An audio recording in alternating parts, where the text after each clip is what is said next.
Welcome back to my cooking show. It's me, Sonia.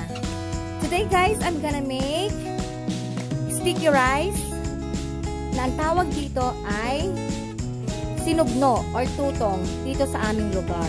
Ewan ko lang po sa iba na nakakaalam itong aking lulutuin kung ano ang tawag nila.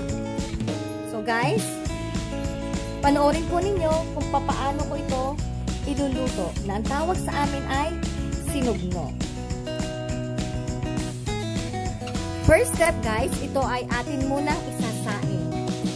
Kailangan maging lumambot muna ang ating sticky rice.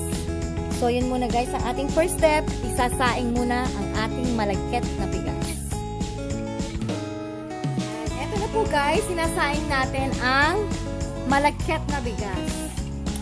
Antayin natin maluto. And na guys, luto na po ang ating malagkit na sinaing.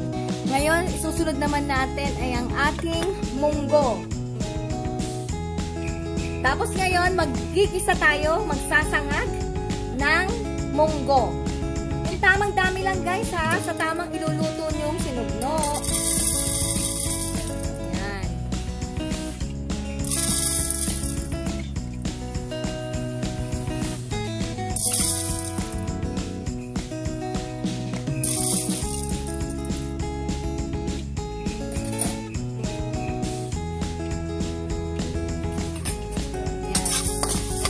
Kailangan ito ay maluto, yung medyo parang sunog ang ating munggo.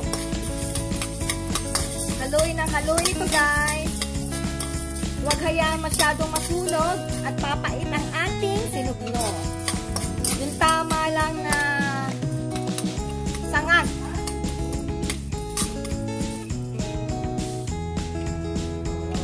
Yan, eto na guys. Nag-brown na siya. Nag-brown na yung ating munggo. Ito ihahangoy na natin. Hey guys, ito yung munggo na aking sinangag kanina.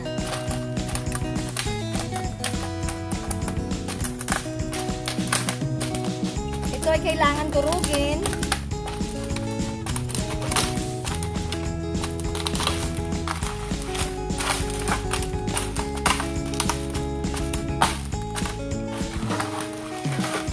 Gagamit kayo ng matigas na bagay para madurog yung munggo.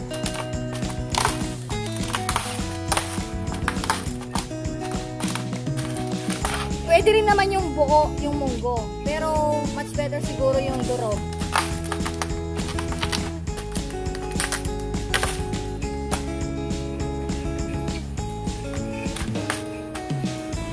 Heto na po guys, ang nadurog kong munggo.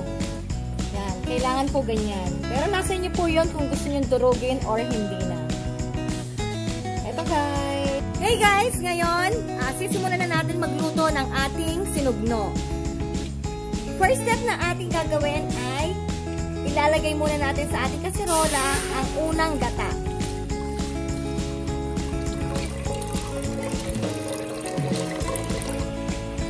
At antayin po natin itong kumulo bago natin ilagay ang ating sinaing na sticky rice. Ayan na po, kumukulo na yung ating padalawang gata. Iuhulog na natin yung sinaing nating malagkit kanina.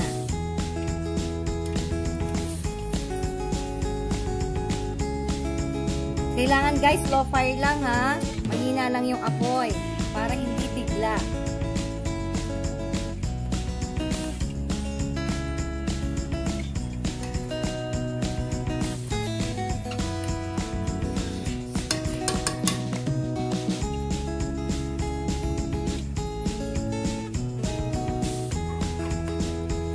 Ito guys, nailagay na natin ang ating sticky rice sa ating kasirola.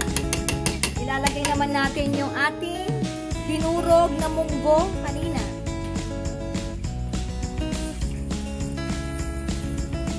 Tapos, ilagay din natin ang sugar. Yung katamtaman lang guys sa tamis ha.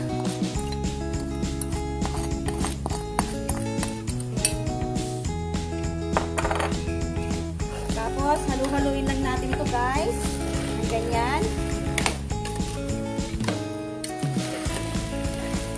Pag kinulang kayo sa tamis, pwede din naman lagyan pa. Yung tama lang sa panlasa nyo, yung tama lang kita ng tamis.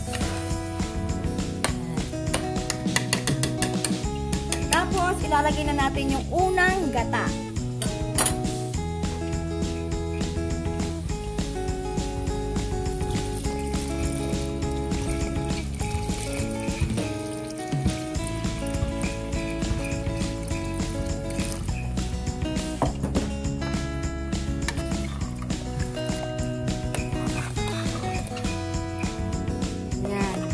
Haluin lang natin ito guys, ng ganyan. Kailangan low fire lang po tayo.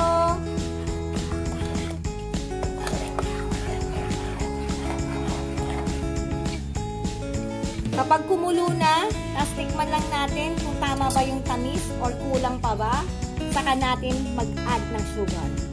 So, hintayin ulit natin ito kumulo guys, sa mahinang apoy lang. Ayan na guys, nakikita nyo, medyo kumukulo na siya ng konti. Tapos, tikman nyo muna kung kulang ba sa asukal, sa tamis, bago nyo ulit lagyan, dagdagan. So, dagdagan pa natin to ng konti. Ayan. Ayan. Tapos, halu-haluin nyo lang ganito guys. Ayan.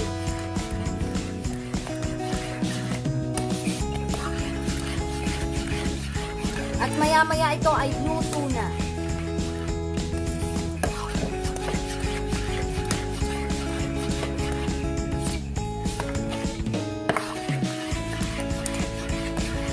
Masarap na pang merienda.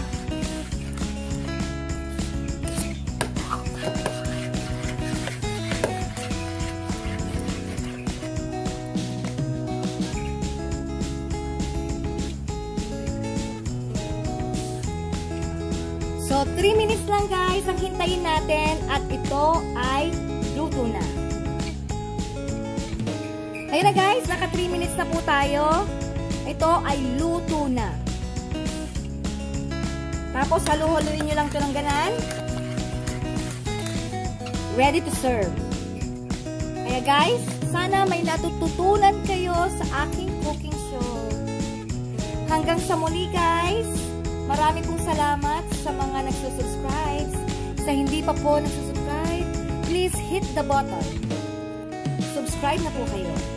Hanggang sa susunod po muli ng aking cooking show. Bye guys!